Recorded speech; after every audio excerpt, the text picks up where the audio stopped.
আসসালামু আলাইকুম। SSC batch 2026 and 27 তোমাদেরকে অনেক অনেক ধন্যবাদ। আশা করি তোমরা সবাই ভালো আছো। তো তোমাদের সাধারণ গণিত বইয়ের অধ্যায় নাম্বার 2, অধ্যায়ের নাম হচ্ছে সেট। তো আমরা আজকে সেট নিয়ে আলোচনা করব, একদম বেসিক টু প্রো ক্লাস। আমাদের এই ক্লাসটি আজকে হবে একদম বেসিক থেকে। যারা আমরা একদমই সেট বুঝি না বা এখনো আমরা সেট গঠন পদ্ধতি থেকে তালিকা পদ্ধতি বা তালিকা থেকে সেট গঠন পদ্ধতিতে প্রকাশ করতে পারি না, তারা আজকের এই ক্লাসটি অবশ্যই দেখবা। তো দেখো, সেট হচ্ছে প্রথমত আমাদের দুই প্রকার। একটা হচ্ছে সেট গঠন পদ্ধতি আর একটা হচ্ছে তালিকা পদ্ধতি।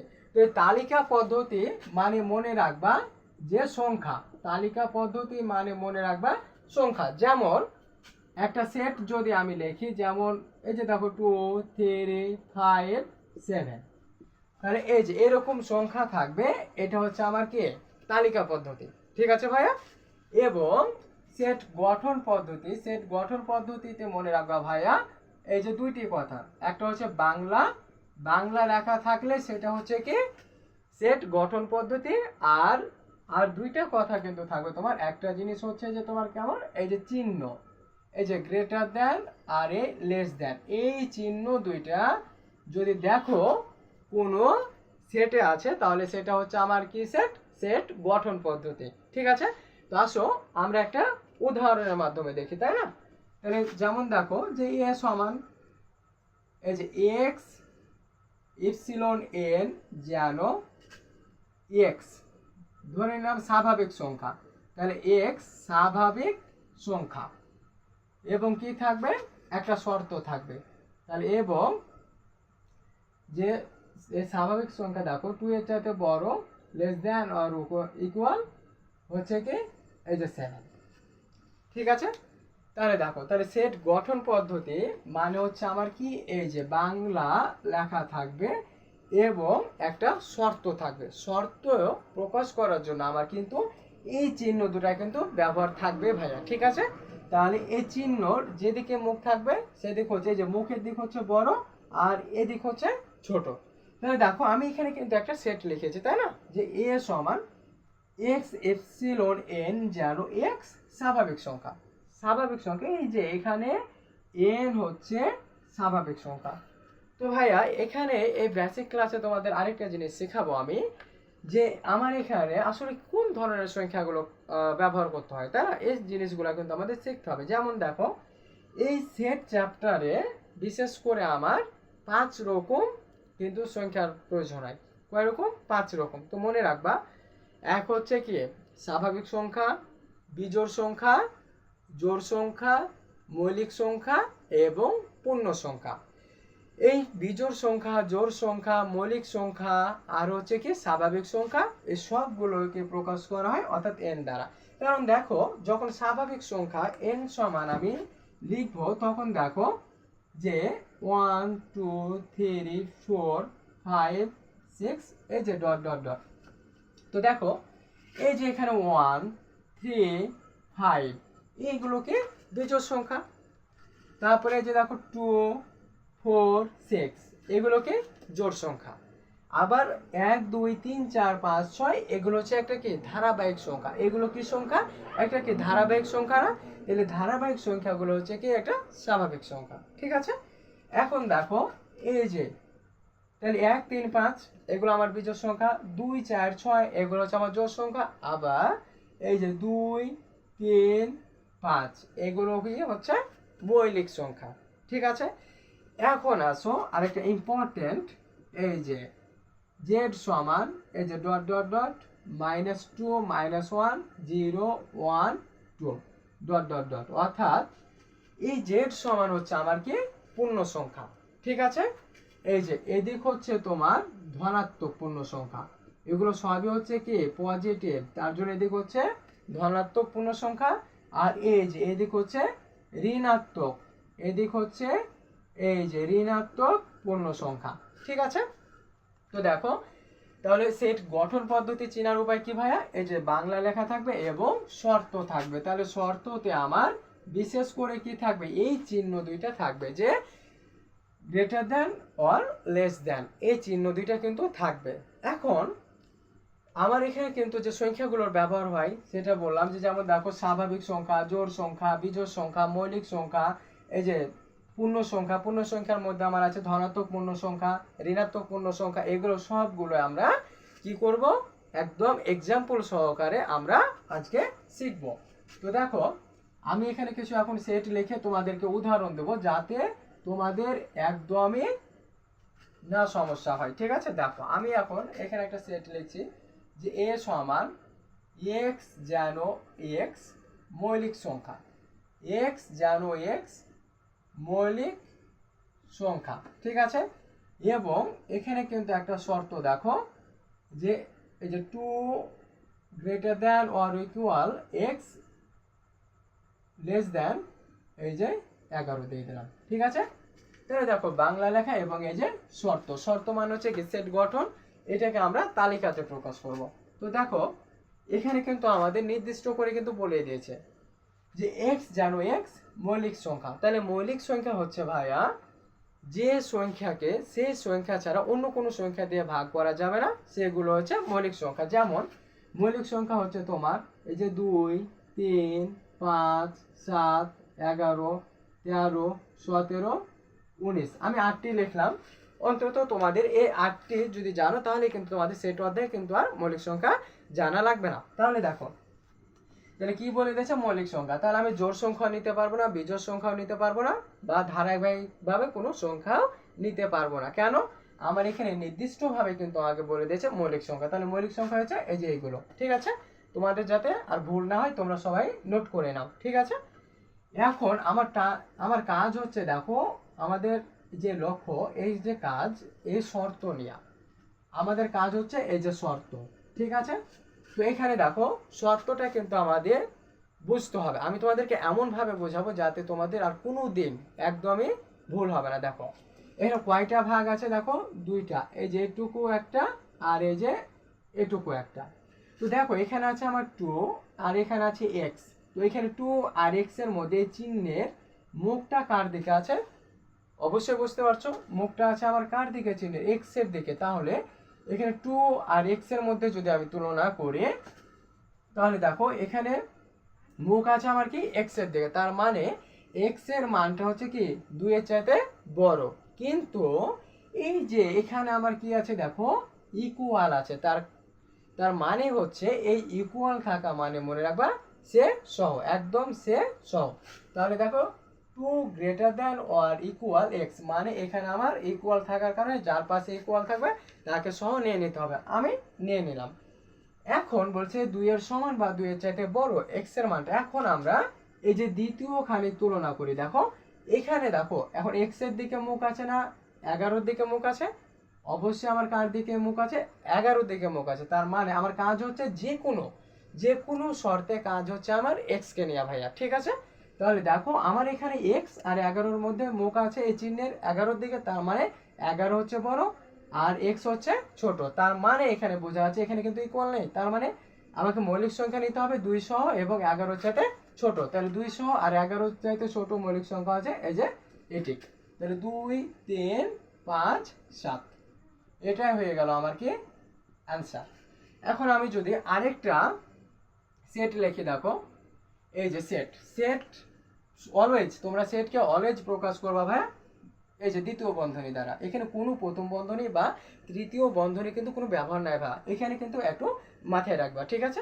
তো দেখো আমি যদি আরেকটা এখানে লিখি যে এক্স যেন এক্স বিজোড় সংখ্যা, এক্স যেন এক্স বিজোড় সংখ্যা এবং 3 greater than x less than এই যে 15।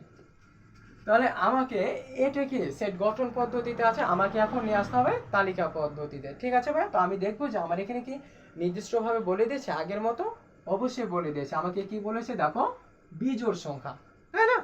তাহলে এখন যখন আমি আমার বিজোড় সংখ্যাকে জোড় সংখ্যা বলা হয়েছে তখন আমি ওটা দেখবো, তারপরে সরাসরি শর্তের দিকে চলে যাব। তো দেখো বলছে যে বিজোড় সংখ্যা এক্স জানো এক্স বিজোড় সংখ্যা, এবং এই শর্তটা ভাই আমি তোমাদেরকে বলে দিয়েছি যে তোমরা 2টা ভাগে এই জায়গাটুকু কি করবা, শনাক্ত করবা। তো দেখো এই প্রথম অংশটুকু দেখো যে এখানে আমার মুখ আছে কার দিকে, এক্স এর দিকে, তাহলে এক্স এর মানটা হচ্ছে কি 3-এর চাইতে বড়, কারণ যার দিকে মুখ থাকবে সে হচ্ছে বড়, আর আমার কাজ হচ্ছে এক্স কে নেওয়া। এখন এই যে তাহলে দেখো এখন এই দ্বিতীয় অংশটুকু হচ্ছে ভাইয়া দেখো আমার মুখ আছে কার দিকে, চিহ্নের 15-এর দিকে, তার মানে এক্স এর মানটা হচ্ছে কি 15-এর চাইতে ছোট আর 3-এর চাইতে বড় কি এই যে বিজোড় সংখ্যা। তাহলে 3-এর চাইতে বড় বিজোড় সংখ্যা কি আছে বলো তো, 5 আছে, 7 আছে, 9 আছে, 11 আছে, 13 আছে। এখন কি আমরা এই যে দেখো আমি 15 লিখলাম, আমি কি 15 পাবো? পাবো না। কেন পাবো না? আমার এখানে ইকুয়াল নেই, তার কারণ হচ্ছে আমার কি 15 চাইতে ছোট এক্স এর মানটা, ঠিক আছে? এই যে বুঝতে পেরেছো? এখন আমার এটাই হয়ে গেল কি এই যে অ্যান্সার। আমি যদি আরেকটা লিখি যে ধরো সেট সি সমান এক্স বিলংস এন, যেন এক্স জোড় সংখ্যা, এক্স জোড় সংখ্যা এই যে এবং x less than or equal 6। বুঝতে পেরেছ?